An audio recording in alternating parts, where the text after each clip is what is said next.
dalawang magpinsan, oh, ito na nasa paligid, gumagawa naman ng sariling script at ngayon itutubok sa mga Duterte. Yun, ang analyze ni Aling Marie. Sa akin naman, kung matibay yung complaint na yan, kung talagang busog sa ebidensya, dapat hindi na kailangang takutin pa o puwersahin ang mga kongresista na wag bumoto. Maraming pending na tingin ko yung 60 days malalampasan at dahil doon hindi matatapos ang impeachment. Yes. Good morning mga kasama. Nandito naman tayo, si Kuya Goods nagbabalik. At syempre kung di ka pa nakasubscribe, pasubscribe na lang po at hit mo na rin yung bell para lagi kang updated sa ating mga video. Grabe yung mga script nila, no? Oo. Hindi kung i-analyze nyo mabuti, talagang mapapaghinalaan mo. Simulan natin kung paano, ano ang tema, bakit kailangan nila ipasok itong 350 million down to 300 million. Kasi kahapon nabanggit ko, 35 million. At lagi kong nabanggit, matibag. Hindi pala matibag. Si Franco Mabanta pala. Sorry naman. Ito kasi bigla nilang ineksena yung extortion. Tapos palalabasin nila na DDS vlogger daw. Ano? Anta Clara. Oo. Kita mo naman Anta Clara yung mga binigay mong nagpa-interview ka. Ngayon, na-back to you ka. Sino ba si Mabanta? Tao pala ni Bongit. Ang daming litrato lumalabas. Ito pala yung social media director ni Bongit. Tapos iuugnay mo. At isa pa nakakapagtaka. Kung sila-silang dalawa magpinsan nagbabanggaan, ano to, palabas? Gagawa kayo ng eksena. Kunyari, nagkakaroon na ng tablahan yung magpipinsan. Tapos papasok itong may extortion. Sino nagpapa-extort? Sige nga. Kung si Martin ang nagpahuli dito, ang tanong dito, yung asset ho ni Martin ay naka-freeze. Saan kumuha si Martin ng 350 million down to 300 M? Tapos may parcel na ilang million. Sige nga, naka-freeze . Di yung maamin sila na may mali-malitang pera. Katunayan lang na mayroong nangyayaring Pero siyempre bago natin himay-himayin yan, isang like sa share, samahan mo na subscribe, all goods na po tayo dyan. At siyempre, meron dyan join button kung sumusumali sa ating komunidad at sa dulo ng ating video, yung shoutout segment natin. Oo. Ito na nga, ano ba yung mga paglabas nitong PGMN? Inalabas yung exposed video . Kung meron man na video na ipalalabas sila, ilabas nyo na. Yan ang tanong. Diba? Kung merong tinatago si Martin, bakit natatakot siya kung hindi naman totoo? Hindi, ito tanong lang. Kung meron man na ilalabas na exposed video o yung katakot-takot, sino ba ang nagpapalabas nito? At bakit? Ano yung koneksyon ng mama doon sa tao na yun? Malaking tanong to. It's a big question mark. Pasok ko natin to. It's a big question mark naman talaga. Po natin, UP Diliman Journalism Professor Danilo Araw. Professor Araw, magandang gabi po sa inyo at maraming salamat po sa oras. Yes, magandang gabi, Pinky, at sa lahat ng mga tagapanood at tagapakinig ng BNC. Salamat sa invitasyon ito. Professor, kanina po ay na-interview na rin po kayo sa ibang istasyon, di ho ba? At very few pa yung lumalabas na impormasyon. Pero ngayon medyo meron pa tayong additional information. Ang tanong ko po sa inyo, sino ho bang mas kapanipaniwala rito? Si Franco Mabanta o yung kampo ni dating Speaker Romualdez or the NBI? Siyempre po, dapat critical nating suriin yung sinasabi at hindi sinasabi ng iba't ibang panig. Ang malaking challenge talaga sa NBI sa ngayon, yung case build-up, dapat may karampatang impormasyon kung paano talaga involved allegedly si Mabanta sa extortion. At ang kailangan nating linawin at this point, despite the limited information na meron tayo sa kasalukuyan, linawin natin na hindi po ito atake sa media, hindi po ito issue ng press freedom gaya ng binabanggit sa pahayag ng PGMN. Simple lang yung hamon natin sa PGMN sa ngayon. Simpleng tanong lang, bakit nandun si Mabanta?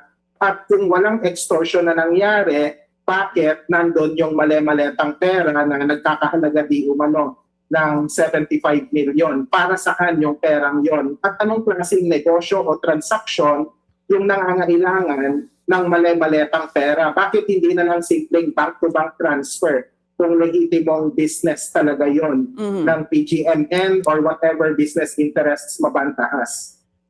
At sabi mo nga, it happened at night. What kind of Yes, transaction exactly. actually happens? Okay. All right. Yun. Doon ka rin mapapatanong. Kung halimbawa, ito ay transaction, bakit nga naman hindi bank transfer o manager's check? Ba't kailangan maletang pera? May partial na how much na dinala sa isang establishment. Ano to? Set up? Tapos palalabasin, anak ka nang para nagkakaroon ng onsihan ata dito o selusan. Sabi ni Aling Ledesma. Bigla lang napatanong Oo nga naman. Kung ito ay lehitimo, malamang dito sablay. Kasi meron mga picture o larawan o litrato na nagpapatunay na konektado nga ito si Franco Mabanta doon sa pamilya ng mga, merong may ebidensya ka, Kuya Goods. Meron. Ayun nga ang sabi na ito ay naging media director o social media director at para nung 2022 ay gumanda ang pangalan nito ni Bongit. So ano yung magiging palaisipan? Ikaw, tatanungin kita. Saan kukuha si Martin ng ganong pera? Kung nakapris ang asset. Meron pa ba sa bahay? Maleta?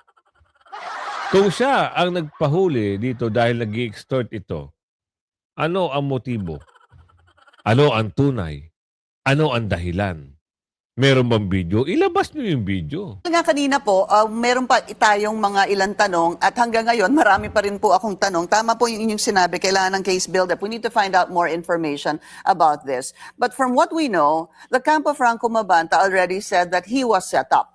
Ito ay dahil umano sa isang expose na kanilang ilalabas kay dating House Speaker Martin Romualdez, kaya daw nangyari ito. Sabi niya, they came to us. What is your appreciation of the defense of Franco Mabanta? Medyo hindi malinaw pa rin yung yung mga sinasabi nila kasi kung talagang may expose sila na 90 minutes daw na video na talagang mag-i-implicate sa isang high and powerful official, nasaan itong video na ito at saka bakit yung framing ng pahayag pag may nangyari sa kanya sa kailalabas at video. Pinky, ilang taon na tayo o ilang dekada na tayo sa media pero wala namang ganong panuntunan ang sino mang may-ari ng news media organization na pag may nangyari sa kanya sa kailalabas ang video. Hindi, ang tanong dito, attorney ba ito? Oo. Ang tanong dito, boss, amo, manager, ano ang basihan bakit nagkakaroon ng gantong halagang pera at ano ang basihan nito ni Mabanta at ilalabas niya ang video? At ano rin ang kinatatakot nito ni Balulong doon sa ilalabas na video? Ano ito? Diba? Isipin mo mabuti. Ano ba yung problema? Bakit meron ba talagang tinatago? Kung may tinatago, ano yun? Di ba nga nai-issue sa mali-malitang pera? Baka may alam ito si Mabanta. So ngayon, hindi pa natin alam kung anong mabigat na dahilan. Alam ko na. Bagong script. Kasi yung hawak nila yung beat, parang sumasablay na yung hawak nilang beat. Ngayon gumagawa sila ng eksena, tapos iuugnay dito sa mga Duterte. Kagaya noong nag-press ko rin yung babae, ano nangyari? Di ba mayroon siya pinakita? Ang tanong sa kanya, kaibigan ba ito? kakilala ba ito ng Pangulo, itong si Franco? Ang sagot, ito, hindi natin alam kung sila ang koneksyon dito. O, kita nyo na. Yun. Oh. Iuugnahin nyo na naman sa mga Duterte. journalistic output, if you call it that. Dapat, pag ready na yung isang investigative piece o anumang journalistic output, i-release na po yan sa publiko. Hindi na, wala na pong condition pa kung may mangyayari o wala. Ilabas na sana. At ito yung move natin sa PGMM. Maaga pa naman yung araw ngayon. Ilabas na nila ngayon na para magpapatunayan nila kung ano man yung video na meron sila. Mhm. And kung ilabas po nila, ano po ang magiging malinaw? How will that answer the many questions we have? Actually, wala rin masyadong sagot, pero at least mapapatunayan nila na may ginagawa silang investigasyon hinggil sa isang INMIT na powerful official na na-implicate din dito sa alleged extortion na ito. Hindi, ito lang Kung halimbawa, yan ibang, alam ko ito parang bigla-bigla na lang Napakalaking halaga. Sa bagay, pwedeng mangyari nga naman. Yung sinasabi ni meron binabayarang mga media. Ganito pala ang bayaran sa mga media, no? Ibang klase yung bayaran sa media. Ayun kasi kung halimbawa, ito ay nababayaran ng 350 million, bumaba ng 300 million, ano pa yung binubulgar nila congressman dati, former congressman Mike De Penso, na mayroong mga media na nababayaran o nabibigyan ng mali-mali. Tama? Meron pala talaga. So ngayon, ano yung magtataka ka? Ano ba ang koneksyon nito? Tingnan natin kasi mayroong mga image dito. Ito yung mga connection sila konektado siya Pasok mo, kuya. Ang bagal, Di ba? Franco Mabanta, nasa Malacanang Palace. Sabihin natin matagal na ito. Pero, kilala. Ano ba talaga? Sino ba ang ang tawag dito, huli. Para dito kay sa pagkaano ni Mabanta. Sino ang nag-uutos para sa extortion na yan? Ayan magkayaka pa sila Finally back in the country, mad wrestling with jet lag, barely getting to what? Close sila. So ano yung eksena dito? Magtataka ka kung ano yung eksena nila. Pasok pa natin isa kasi kilala Hindi naman nagbibiro yan. Kilala. Ngayon, ang tanong, bakit? Anong usapin para ipahuli? Ayan Close to close Close na close. Close to close. So, wala tayong magagawa sa litrato na yan. Hindi naman AI yan. Matagal lang kuha yan. Yan ay puntahan nyo sa pahina ni Atty. Halo Roque. Makikita nyo yung post na yan. Aminin na ninyo kung ano yung motibo para idawit na naman ang pangalan ng mga Duterte. Mapunta tayo dito sa impeachment ni BP Sara kasi 7 na ng Mayo. So, di ba sabi nila yung article of impeachment bubuin na para ipasa na sa Senado at doon na gawin yung impeachment o paglitisin na. Pero ipasok muna natin yung naglalaglagan na daw ang bangag magpinsan. Alamin natin yan kung bakit sila naglalaglagan. Hindi malayong nagkalaglagan na ang mga individual na sangkot sa malawakang korupsyon sa bansa. Ito ang sinabi ng dating kalihim ng Department of National Defense na si Norberto Gonzales. Kaugnay ng mga naging pahayag ni na-resigned Congressman Zaldico at dating House Speaker Martin Romualdez. Si Almar Fersuelo magbabalita. Nagkalaglagan na.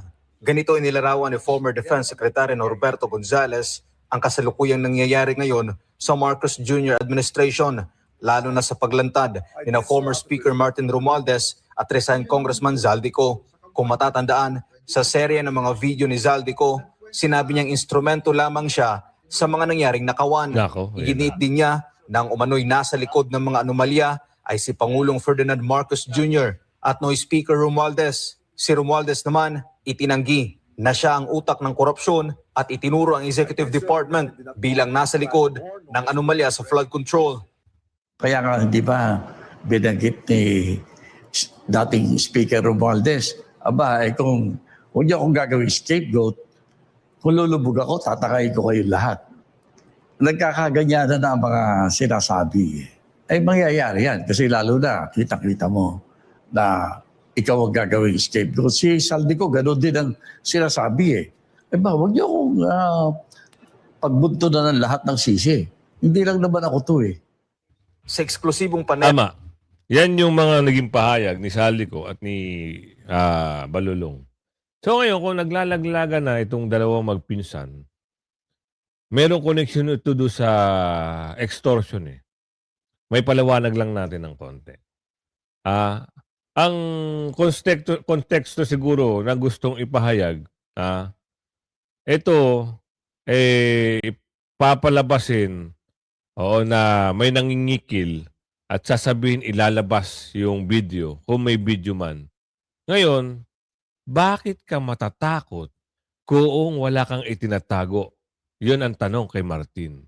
Ngayon, kung sino naman yung nagpahuli, malamang. Kasi yung mabanta, konektado doon sa,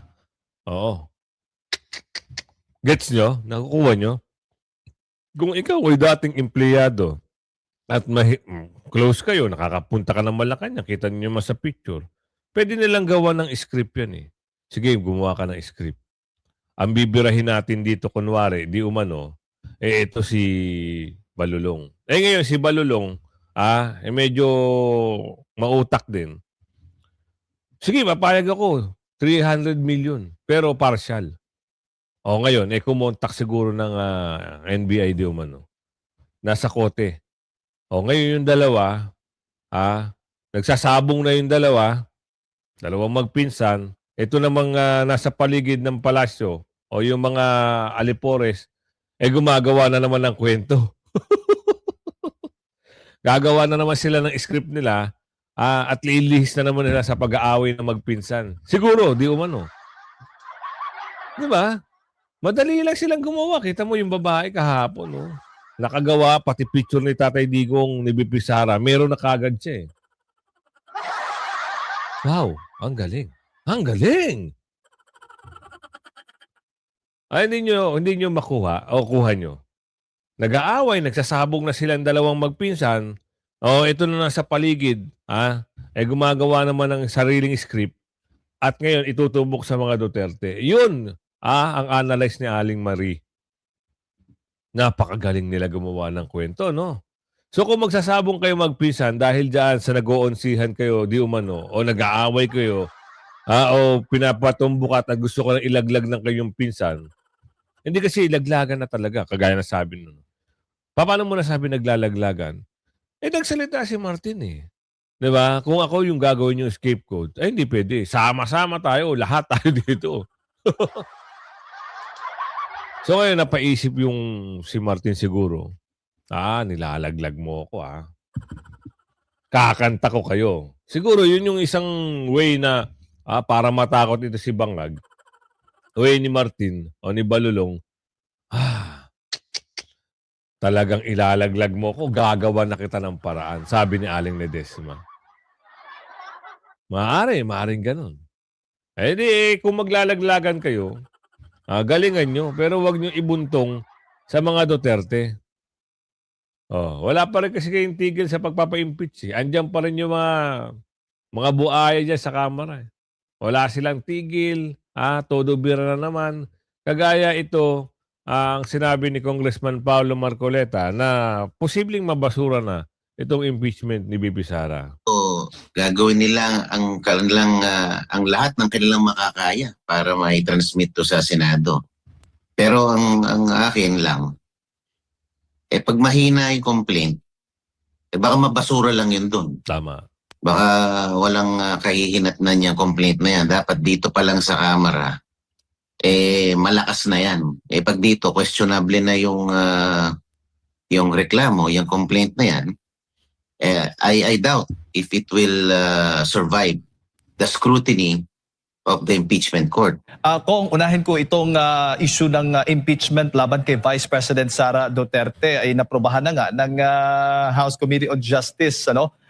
Sa tingin ho ninyo, ilang araw bago po ang nakatakdang botohan sa Mayo 11, may sapat na ho bang bilang ito para umusad itong impeachment complaint laban sa Vice Presidente? Hindi ko pa masabi, Edmar, no? Kasi, Jade po, Jade. Jade, kasi may mga nagpapahayag na nagtatawag ang House leadership na sinasabi nila kapag sila iboboto, yung mga projects nila i-hold. Yun ang sabi. Hindi lang yung mga infra projects nila, kundi mga soft projects daw. Pati mga medical assistance nila, AIX, ay magiging apektado. Kaya sila ay talaga nag-iisip kung talaga ba silang boboto ayon sa kanilang konsensya o kung sila ay talagang magpapapilit dun sa ninanais ng leadership. Opo. May mga kumakalat sa social media, Kong. Hindi ko alam kung monitor mo na may 15 kongresista ata ang nag-withdraw di umano na sumuporta dito nga sa resolusyon kaugnay nga dito sa impeachment ng Vice Presidente. Gaano ito ka-totoo, Kong? Oo nga, nakakita ako ng draft committee report or draft resolution na pinatatanggal yung 15 original signatories. Aray. May katotohanan yun na talagang may mga nagdalawang isip na lumagda dyan sa committee report na yan.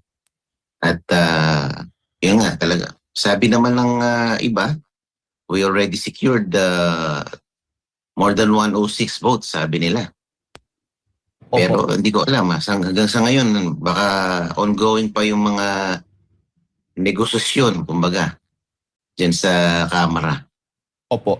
Sa inyo pong personal na pananaw, ano ho ba ang mabigat na issue na dapat timbangin, no? O dapat tingnan ng mga mambabatas bago po sila bumoto, paborman o hindi dito nga sa articles of impeachment laban kay Vice President Sara Duterte? Sa akin naman, kung matibay yung complaint na yan, kung talagang busog sa ebidensya, dapat hindi na kailangang takutin pa o puwersahin ang mga kongresista na wag bumoto. Kung talagang kung talagang smoking gun ika nga yung complaint, wala na dapat sapilitan. Hindi ba? Ang lumalabas parang meron pang ganyang mga negosasyong nagaganap. Kung overwhelming naman ang ebidensya, bakit kailangan pang may ganun? Meron pang mga pakiusapan na nangyayari. Hindi ba? Opo.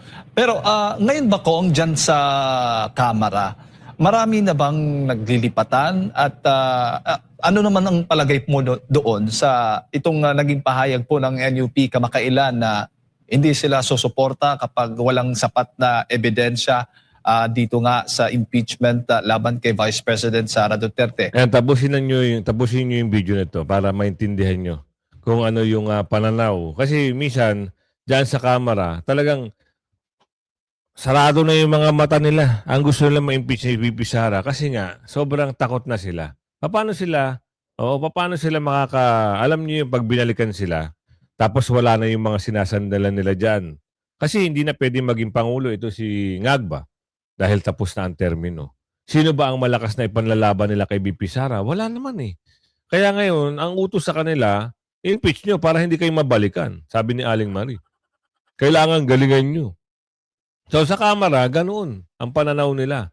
Mababalikan tayo. So merong 15 na nagpapatanggal na ng kanilang pangalan at ayaw na makialam dito sa impeachment. So meron silang niyayabang ng mga 180 congressmen na gustong ma-impeach daw si VP Sara. Okay, sige.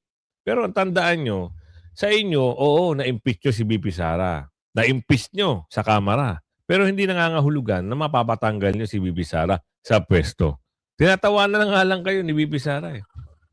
Dahil kayo, hindi, yung iba dyan, hindi ho abogado. Umaasa na lang dyan sa mga padrino nila dyan sa Kamara. Hindi abogado. Alam nyo yung magiging balik nito kung sakasakaling matapos ang impeachment ni VP Sara. Kung halimbawa mabasura na naman, tandaan nyo. In the second time, pag nabasura yung impeachment ni VP Sara, wala nang maniniwala. Kung ipapasok nyo na naman sa 2027, for the last time yung impeachment ni VP Sara, panigurado, tapos na naman ang kwento. Kasi wala eh. Puro sila yung mga script nila nung 2000, panahon pa ni Kopong-Kopong, lalong-lalo na yung script na binibigay ni Trilling, panahon pa ni Magellan. Eto lang nakakuha naman sila ng bago-bagong script nila, naglabas sila ng entrapment o extortion doon, sino naman pinatumbukan? Yan ang bagong script. Yung Malacanang nakaturo na naman sa mga Duterte. Akala naman ng taong bayan, akala naman ng mga ito, yung taong bayan, naniniwala sa mga script nila. Pinagtatawanan lang din sila. Ano ba ang iisipin nyo kung ganyan ang nakikita nyo? For the last time na-explain natin, nag-aaway dahil sa mali-maleta, siguro nag-onsihan na, hindi natin alam. Nagpasaringan. Kung ako ang gagawin yung scapegoat, dadamay ko kayo. Ngayon, siguro natakot yung pinsan, si Ngagba. Ganyan ang lalaglag mo ako Sino ba presidente? Kaya kitang gawa ng kwento. Ayan na, naglabas na. May nagsasabi, maraming kanilang mga komento, lalong-lalo na sa social media, ito daw ay isang entrapment. Ito raw ay isang propaganda. Ito raw ay isang palabas. At ito raw ay isang script. Para na naman daw matabunan ng kwento. Pero ang alam ng ibang mga kababayan natin, ito talaga ang ipantatapat na naman nila doon sa usapin ng mali-maleta. Maleta rin ang kanilang ipantatapat. Believe kayo, nakapaglabas kayo ng pera. Kung yan ay galing, siya sinasabi nyo kay Martin, saan nyo kinuha yan? Naka-freeze nga yung asset ni Martin. Yan, palabas yan. 20 days naka-freeze yung asset ni Martin. Saan kukuha si Martin ng mali-maletang pera? Yan Diba? May video, may picture, merong ebidensya. Kaninong pera yan? Kung hindi kay Martin yan, kanino yan? Sa BNI?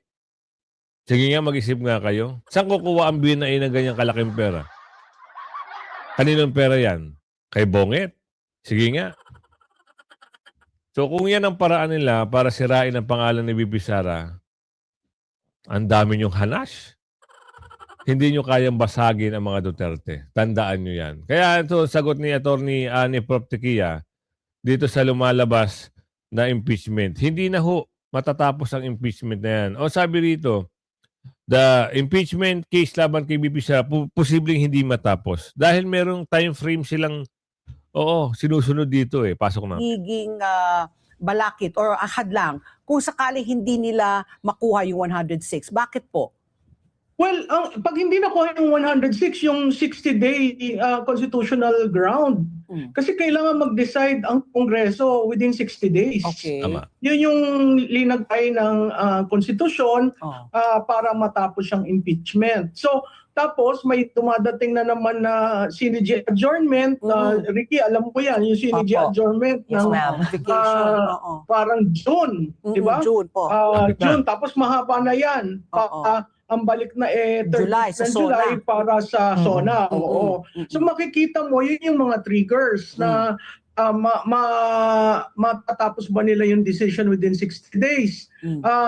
ang sense ko dyan, hindi ka agad kahit na sinabi ni Senate President Toto na ang fourth tweet niya the following day. Oo. Maraming pending na kaso sa Supreme Court. Oh.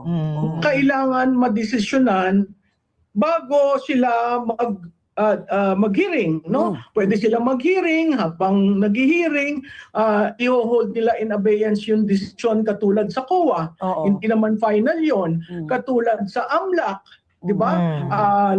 Tinaas na yon sa House sa Supreme Court katulad ng testimonya ni Madriaga. So maraming pending na tingin ko yung 60 days malalampasan at dahil doon hindi matatapos ang impeachment.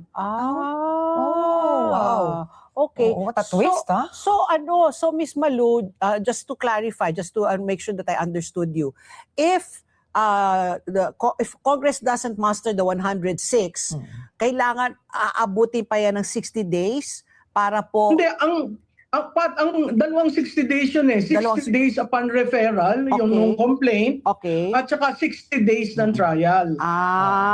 Okay.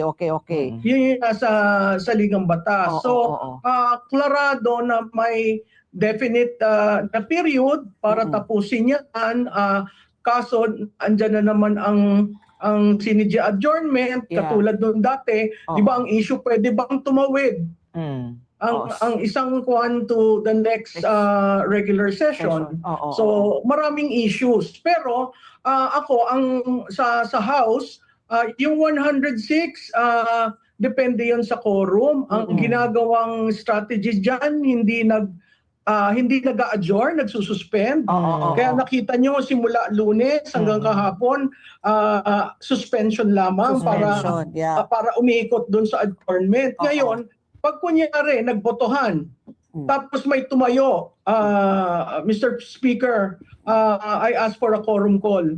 Pag nag-quorum call at wala kang 160, hindi ka makakapagbotohan ng 106. 106. So maraming mangyayari sa plenaryo na yung mga batikan sa legislative rules might probably invoke that. Pero Ayun, magaling yung paliwanag ni Prof. Tequia. So, posible pa lang hindi matapos at maglaps na yung 60 days.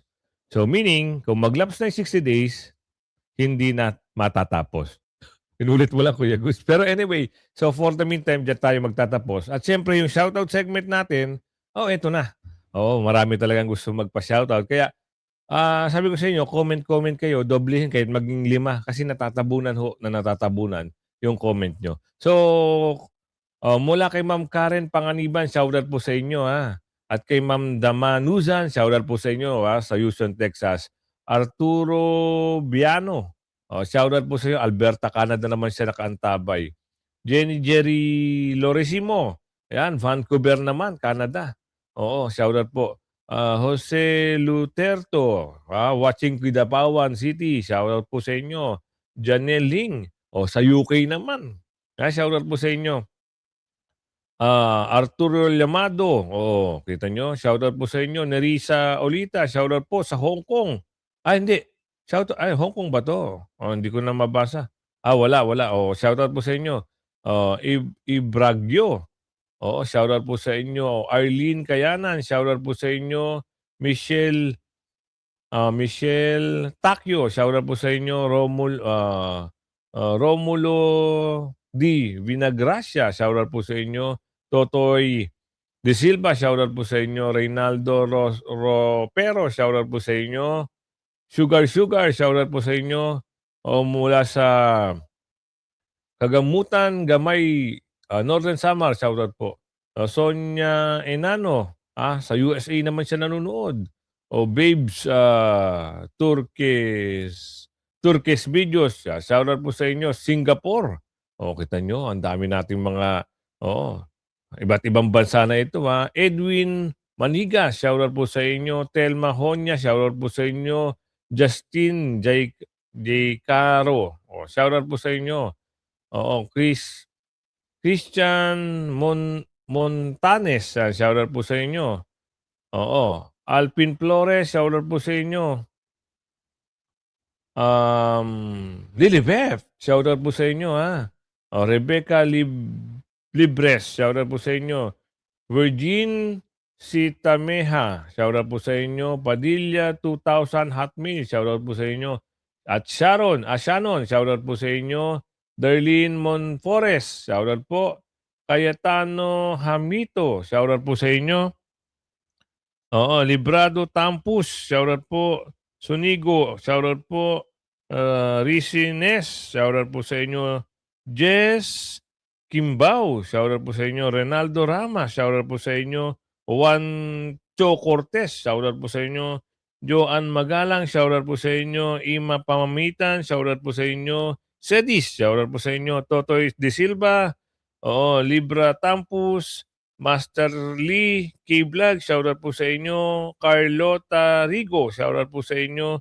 Mirna Camir, shoutout po sa inyo. Catherine Perez, shoutout po sa inyo.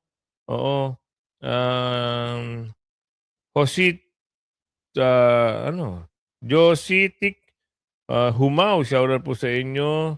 Mimi Thomas, shoutout po sa inyo. Lisa Katagi, shoutout po sa inyo. Malago sa Tubig, shoutout po sa inyo. Daryl Marpores, shoutout po sa inyo. Edward Enad, shoutout po sa inyo. Crona Salvalion, shoutout po sa inyo. Nelson Labrador, shoutout po. Nilo, shoutout po. Tatsnit Cortez, shoutout po. Dominador Rodriguez, shoutout po sa inyo. Yan, kung umabot kayo sa video na yan at na-shoutout kayo, ito naman ang aking paglalambing at hiling. I-like and share nyo ang video hanggang sa muli. Bye-bye!